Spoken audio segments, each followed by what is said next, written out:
us through this journey that you're on, and you're winning these victories along the way, this idea kind of comes upon you, which is this drive to be uncommon amongst the uncommon, right? You mentioned a few moments earlier that you started distancing yourself even from the SEALs themselves. Like, okay, I've done this, I've distinguished myself amongst these guys. Like, now what's the next challenge? How can I push myself harder? Like, who, what are the other circumstances I can put myself in to be the hardest motherfucker on planet Earth, which was kind of the driving impulse underneath all of this, right? Right. So elaborate on that a little bit. So for me, that's why I wanted to become a Navy SEAL.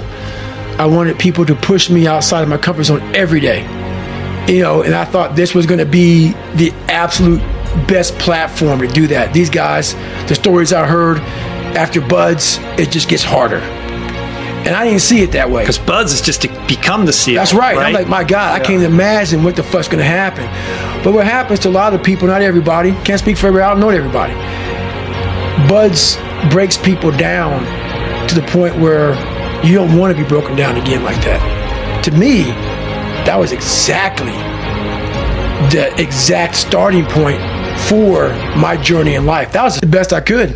And trying to be a pararescue, I finally passed the ASVAB test after taking it several times. And when you cheat your whole life in high school and elementary school, I had about 4th grade reading level. So I talk about that a lot in the book, and I had to learn so much school in 6 months. And that's when I really developed my work ethic. People think it's from running and everything. No, it's not from SEALs, it's not from running. It was from the countless hours teaching myself how to fucking read and write. I had a tutor for 1 hour. 1 hour every single week is all we could afford. So for 6 months, I saw a tutor 1 hour a week. All the rest was on me. My mom was working 3 jobs. She was never home. I sat at this fucking table. I'm like, I have to get in the military. And that became my obsession. The whole book is really about mindset.